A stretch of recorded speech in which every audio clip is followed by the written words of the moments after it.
Thank you, everyone. The topic of our discussion is building an enterprise data strategy for AI. Throughout this conference yesterday as well as today, we have had a number of speakers talk about various aspects of AI. And we want to talk about the underlying foundation for AI, which is data.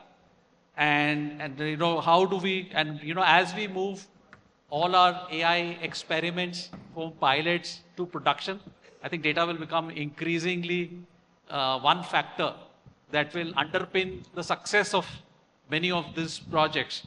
So I want to start with Dr. Tapan Sahu and ask him, how do you create a data strategy? And you have had a lot of experience. And what do you think are the building blocks for having a data strategy? I think, thank you for inviting me here. You know, one of the things which comes to my mind, before you do any strategy, there is a famous saying which says, culture eats strategy for breakfast. Yes. So before you start on any strategy, how do you really build a culture? So if you're talking of, for example, enterprise data strategy, what's the enterprise culture for creating data, using data, and then using AI? So the top leadership commitment and awareness, then percolating it down to the people, actual users, becomes extremely critical. The second point is that when you are talking of enterprise AI, I think AI governance and security and privacy by design, these are the important aspects to be taken care of as far as the strategy is concerned.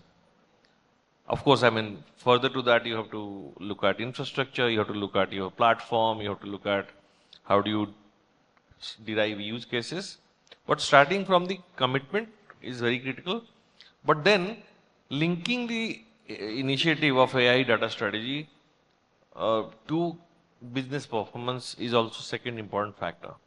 Because unless you have right KPIs which you want to monitor, decided by the top, and then percolating it down to what is required to be developed. Typically what happens is, the problem which happens is, we have lots of data in the organization and people start with, okay, let's collate all the data and then put AI on that. I mean, that's a very, difficult or wrong way to start. You should be clear that, okay, I want A, B, C, D, E, these are my business objectives. And therefore, these are my KPIs I want to monitor and use AI to give me insights on that. So I think that's the way to start. Thank you, Dr. Sahu. I think you have touched on two very important points that, the role of top leadership in sort of setting the direction. And the second is, just because we have lots of data, so let's put AI on top of it and see what comes out. Perhaps may not be the best strategy for doing this. I want to ask Ramesh. Ramesh, what is your experience on having a data strategy?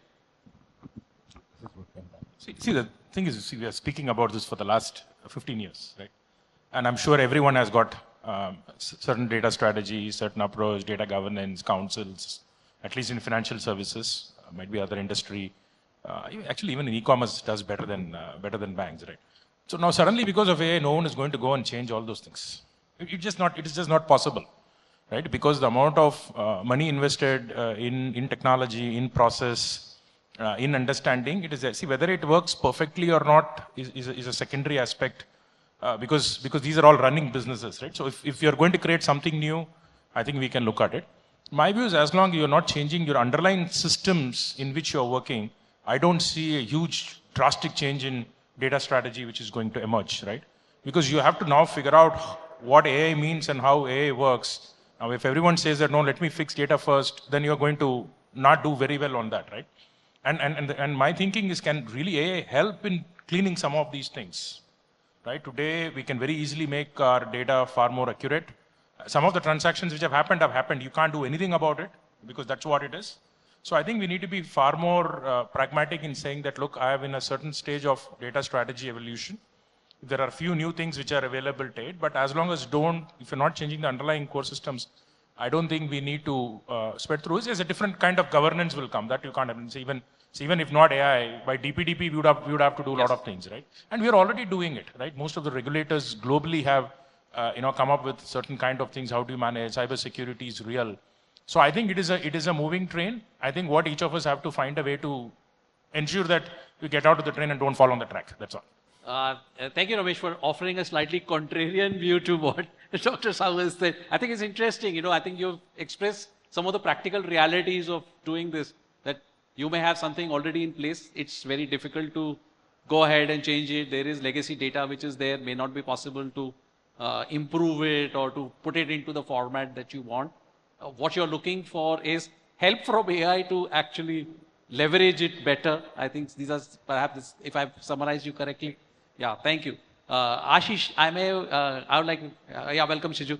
So I'd like to ask you, you know, what is your perspective about data strategy? You know, you are in the retail business, so to speak, and the consumer goods business. So I think, you know, what you just mentioned and you summarized is very true, right? You can't build in today's world a data strategy separate from AI from what you already have and exist. I think you have to build on that. The other thing is that the pace of change has been so fast, right? That I don't know how much in the future you can think about in building an AI data strategy. We just heard him speak about the notebook LLM and, you know, things like that, and those tools evolving so fast. How do you get organization data fast to it and get ROI from it is probably what is defining us more in terms of leveraging the data rather than, you know, obviously you need to have governance and you need to have some control over there, but how fast can you leverage existing data in organizations to leverage some of the AI tools coming up? I think that will define, you know, strategy more, and you know, probably look at it in a shorter term so that you have agility to get results faster rather than, you know, look at a very long term, you know, data strategy. You already have strategies for analytics, for dashboarding, for transaction systems to build on that, so you are able to leverage the tools much faster. Thank you, Ashish. So, you know, I'd like to ask Sachin to offer some perspective on this, on what you have seen people do. And perhaps with your experience in manufacturing, is that slightly different from, say, financial sector and perhaps consumer goods? So do you see any difference in terms of data strategy? Yes, absolutely. I think what I will talk about is what happens when what are the symptoms that should compel you to think that you need a data strategy. So typically what happens in our organizations is we get a strategic initiative that is blessed by the management, and then we start a project and we go through the project, but we feel often that it's a suboptimal outcome. So what is the reason for a suboptimal outcome? You have a good data, you've got an AI initiative going on, everyone's very excited, but the outcome is suboptimal at the end of it. Why does that happen? So I think it happens because of three things. There are value leakages that happen when you start the project and when you deliver the end result. The first one that comes out, I think technology is now coming into platforms. So I would call it platform. We will often find that you have outdated platforms. These platforms are not necessarily scalable.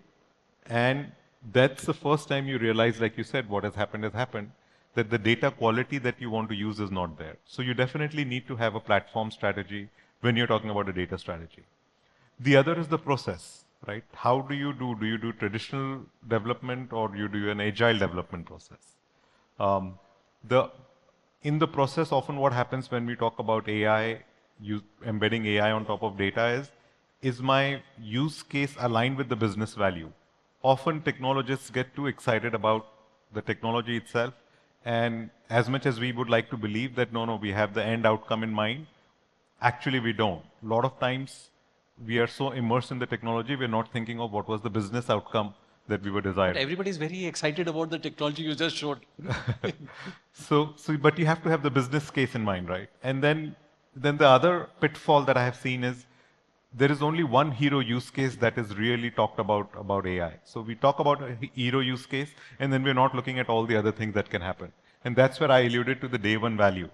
The third one is, of course, people. So today, I think there is a lack of enough tooling available in our own infrastructures and platforms. There is a lot of tooling available outside. So lack of tooling inside is what will help the people. Second is the lack of lack of AI literacy. So again, we need to make our teams more AI literate. And third, I would say is we need to provide our teams access to an innovation platform. So if we get our platform, if we get our process, if we get our people and provide them these things, I think at the end, what you have is a scalable, a successful data strategy. Thanks, Sachin. And I think one of the related things, to all this is that, my colleague presented yesterday the state of the enterprise technology survey. Though he showed only a small parts of it, I think one of the significant things we found was that most people said many kinds of data are growing very fast. So today you have a lot of data, many kinds of data, and it is growing at all different rates. But we are continuing to collect data. So I want to ask Mr. Shikhande, being in the consumer space, how do you see, this growth of data and, what kind of infrastructure you need to have to, keep all this data, process all this data, and then make it available in ways that are consumable, both internally as well as for AI? So maybe I'd like to step back and, link it to the earlier strategy, question. yeah. I think the data strategy, in a way, needs to follow from your digital transformation strategy. In our case, and again, I'm going back maybe 5-6 years back, when we first tried to figure out what will we really need data for at a high level. Again, I'm not talking about specific use cases, but where is the value that digital transformation led by data will deliver in a business like ours? And the answers were, it was on, let's say, customer engagement, personalization, that was one bucket. The other was on supply chain. In retail business, supply chain is highly complex. And in most cases, can't be managed manually. I mean, there is practically, too many variables. Yeah, data and analytics, AI and all came in. It was being done, thumb in the mouth kind of approaches to do really supply chain and retail. And the third part was product development, right? So product development, especially in fashion, is a ongoing exercise. Trends change every, week, every month, and with social media, it's even faster.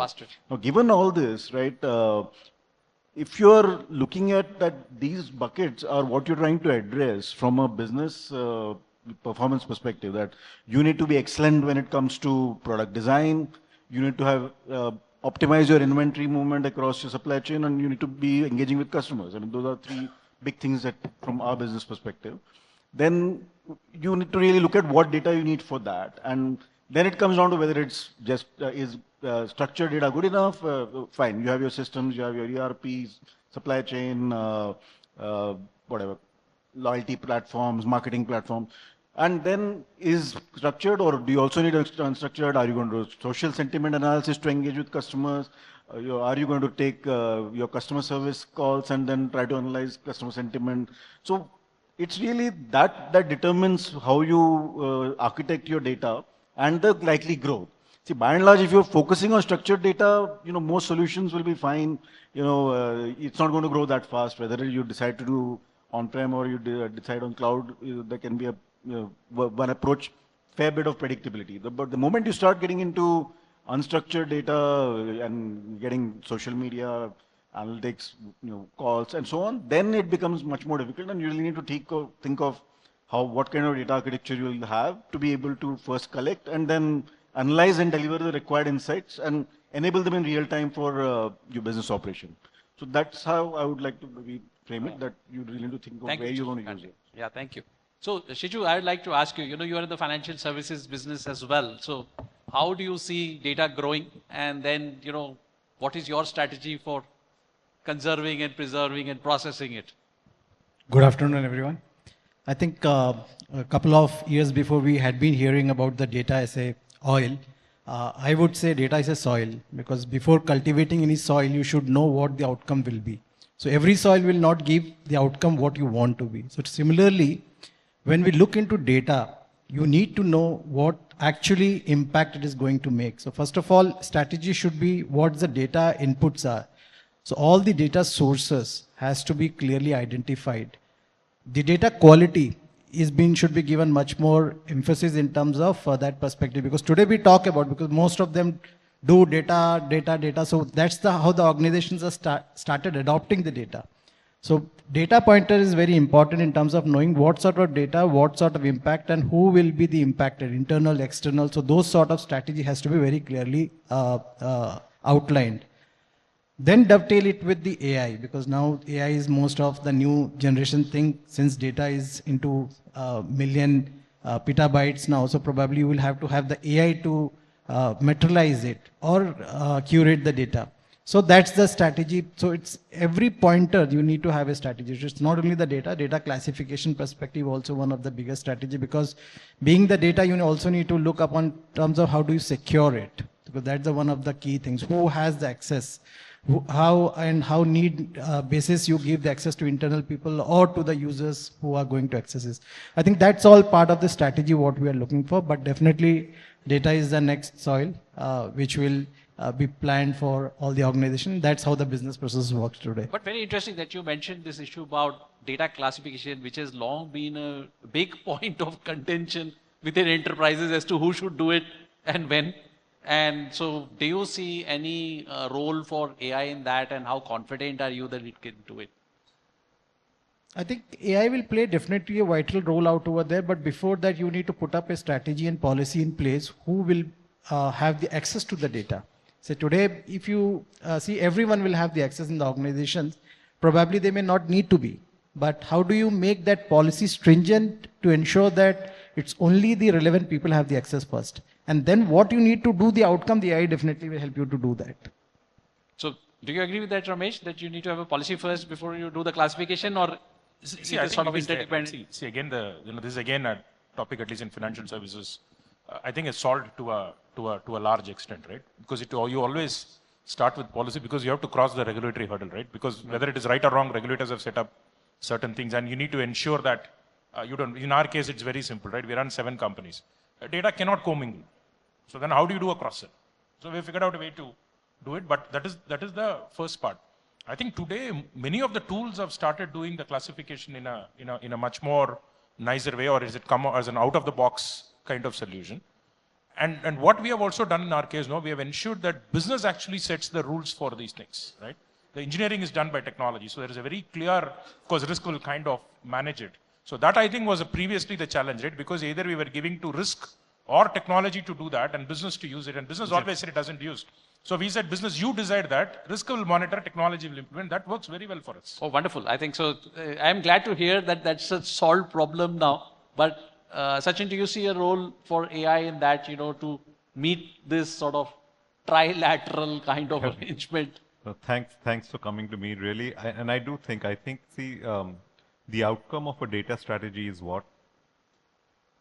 It is the data platform. So all of us, when we make a data strategy, at the end of it, then we will be having either a deliberate data platform, or we will eventually end up having a data platform. And before we start using that data for AI, again, we will have to embed the AI in data platform itself. So to answer your question, I think AI should first be embedded in your data. And what does that mean, right? It means that can I clean up the data using AI, right? So can I explore and analyze the data using AI? So the answer is yes. Fundamentals, can I use code assist? So whether it's SQL or Python in your data platform, you will need to write code. You should have code assist. That's another element of AI. Yeah. That AI will help you write the code, right? Then you have to optimize your workloads. Now, if you have to optimize the workloads, today already data platforms are available where AI is embedded to do that. I alluded earlier to data security. So AI needs to be added into your data security as well. And I talked about the example of Big Sleep, which the agent identified a vulnerability that was yet to be probably used by some nefarious actors. So at the end, I would like to say that really take a look at 3 capabilities in your data platform, which will be an outcome of your data strategy. One is it should be based on open standards. Because your data, structured data at least resides in tables. So it should work with Iceberg, it should work with Delta, it should work with all sort of tables. So it should be open standards. Second, to take care of unstructured data, it should be multimodal. So your data platform should be multimodal. And most importantly, it has to be cross-cloud. Today, none of us have the luxury of not being in a hybrid or a cross-cloud environment. Yeah, thanks, Sachin. So, Amit, I would like to ask you, he's talking a lot about a data platform and perhaps an intelligent data platform. So, what is your view about using a data platform? Number one. And second thing is a cloud-based platform, because I know for certain kinds of industries, particularly pharma and some of the regulated industries, they are not that much comfortable in only using a cloud strategy. So, I'd like to hear your views on that. Thank you, Girdhar. First of all, good afternoon to all of you. Before touching base the technology part, I want to touch base the basics part first. Because, technology is always good. But how that technology is fit for our business requirement is the main question from all of us. Maybe it's Google, maybe it's SAP, maybe it's IBM, whosoever it is. All technologies are good.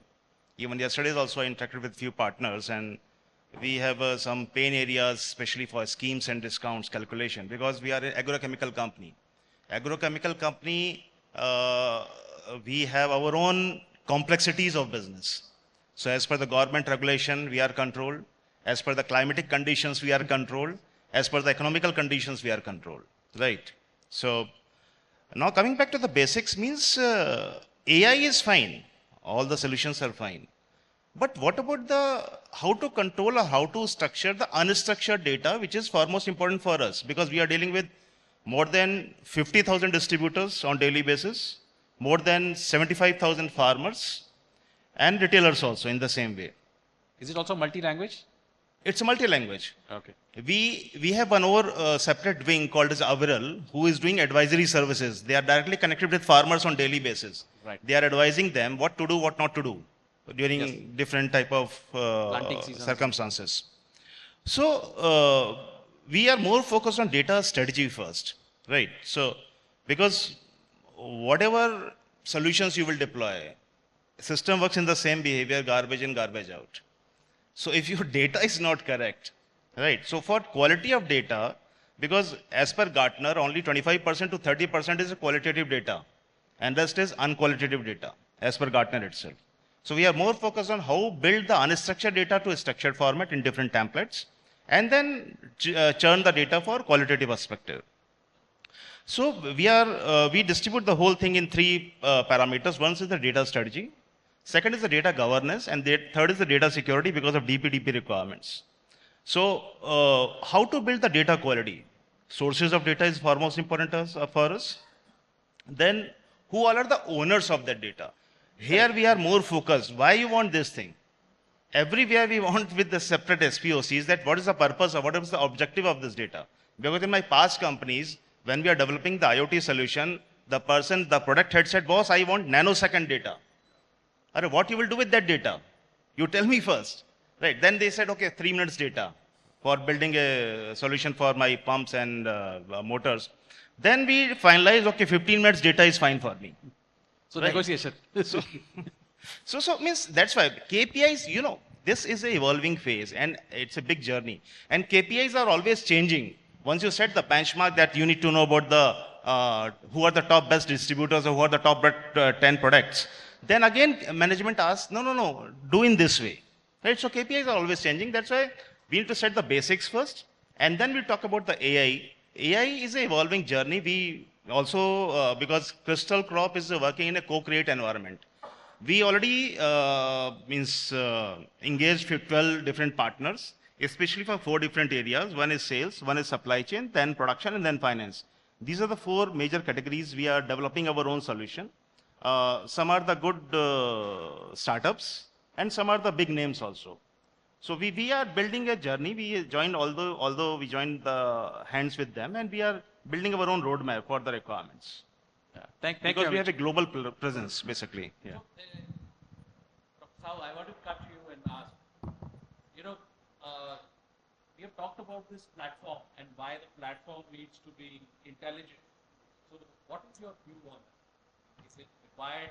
Is it? Before that, I'll just come back to the same point. I think he talked about the access of data and then thing. I think that is one of the biggest challenges in any organization. If you look at it, there are different functions: marketing, production. Different people have different access to different sets of data. But when you want to democratize data and use it for actual business benefit purposes, there is always a role of who is the owner of the data, ownership and sharing. That becomes a critical challenge to be, dwelt with when you're talking of transformation. So I was reading an article recently which is moving away from ownership to stewardship. So as an enterprise, who are the data stewards who are going to actually enable this transformation to give right access to right people with security and privacy, other things embedded into it. And that becomes extremely critical. And therefore the platform, intelligent platform to manage all this becomes very important fact. I mean, he said about we are in a running trend. I mean, of course, business is going on and all the current data points in your legacy systems or operating systems will keep on happening.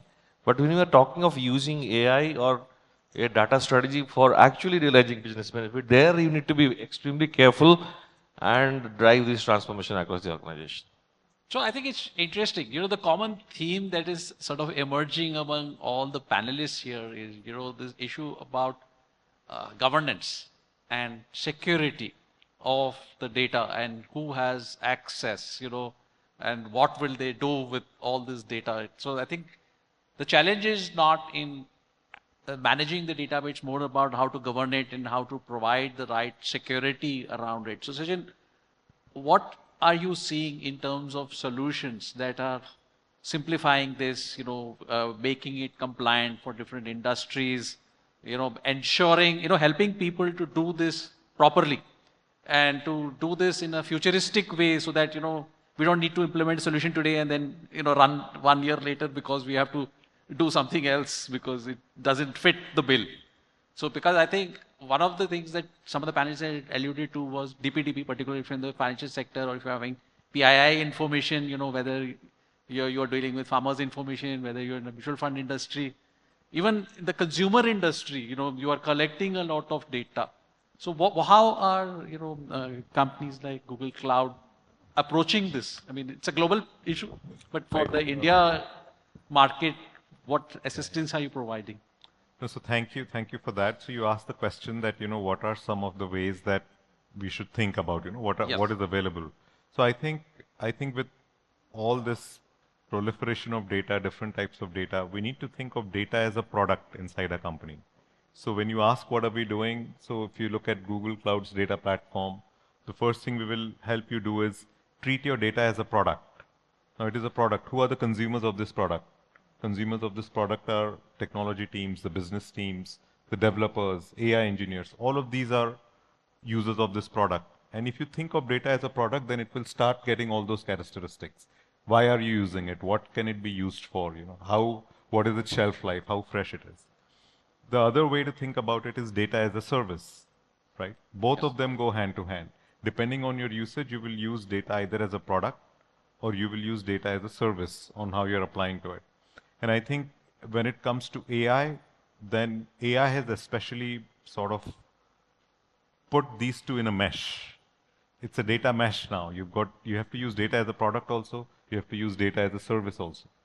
So that's what I would. That is a very interesting way to look at it. That you're now talking about data meshes rather than data as silos. So it's an improvement. And the final question I want to put to panel, I think it was raised by some of the panelists in slightly oblique ways about machine-to-machine communication, which is now coming up. And so what will be the implications for data strategy there? Because we are looking at a completely different way or source of data. And a lot of it is now mediated through machines only, without any human intervention at any point. So do you see any new implications for your data strategy from that? Praveen. I think it is going to be how do you identify and define, machine, right? Does it the person now? Yeah, so it's identity, right? It will come down to identity. So if you have your governance layer in place and controls around who can access what data, right? Those same controls have to get extended to machines as well, right? It really comes down to that. So for machine-to-machine interaction, you have to treat them as persons and create an identity management solution around managing machines as well. That would be my thought. So a related question, we are talking all about agentic AI. So what happens to agents? Are those also identities? I mean, an agent has to be an identity clearly associated with a person or independent. So. Okay, wonderful. Yeah, and Tapan, you want to say something? No, I think for machine to machine, I think from other transaction data, that also comes as a transactional data, and we are creating two different platforms. One is the enterprise data platform, and the connected space, which is like a IoT space, which will have a different set of data sets, but the data from there will get connected to the data platform. And what Sachin talked about the product philosophy, that's definitely something way forward to understand and actual uses of data. Product and the service, yeah. Ramesh. Maybe one point, I think where there is a struggle is, right, if you really look at an aircraft, forget about AI, right? Autopilot it takes a lot of things and the flights are flying for a very long time. You know, if you go to our Birla Opus plant, there are hardly people and everything is on. I think what we are struggling to understand is, you know, software to software is something which we are not able to imagine how it works, right? But when there is something physical involved, we have been using it for so long. It is just that we need to accept it and then move on. And I think we are not. I think, which I will touch upon in my session, but not in too detail. Then will not have anything to speak. Then it is really the aspect of practicing and training. That's what we are missing, because the learning has become very easy. You can learn any topic in a day, but you have to practice it, right? And then we are simply refusing to do it and think that someone is going to solve your problem. Is my view. Thank you, Ashish. Any thoughts you have about? Yeah, so I think when you start talking about machine to machine, I think the aspect of trust comes in very important, right? So, you know, how do you get that trust in the interactions, and maybe even more so when you get onto agentic scenarios. But I would say, going back to that point of security and governance and some of the data protection over there, I think the element of multimodal, and we are very good at protecting, our own structured data, but how do you really look at unstructured, different forms of data, especially in our industry, the consumption points and the capture points are varied. So how do you really bother and, worry about that, but you still want to use it for various, AI scenarios. So getting control and managing that is a, key aspect, of really machine to machine as well as, agent data strategy, agent to agent. Yeah, I mean, whose agent it is and whether you have HR policies on agents, I think will also come up soon, but that's for another topic, I guess. Thank you. So Shiju, the final word. I think we are talking about the complete automations at this point of time from end to end for building a data lineage. But my emphasis again will be for the data quality, because end of the day, since it's completely automated, there is no maker checker sort of thing. So someone has to ensure that the data which gets input that is correct. Because end of the when the results comes out, someone is consuming. So it should not happen that the wrong data is coming out as an output. So emphasis has to be given in terms of process and the strategy from the data insourcing perspective. Thank you. I think we've run out of time and I've got the signal. So I want to thank each one of you for being on this panel. It was very interesting. We had some great viewpoints, about what should be data strategy, what's the right way to do it, whether we need an intelligent data platform or not, and what do we do about emerging technologies like software to software communication, agents, machine to machine communications. I really look forward to carrying on this kind of conversation in the future as well, because I think these are some of the things which will impact how we do our AI strategy. So thank you very much to all the panelists who were here this afternoon.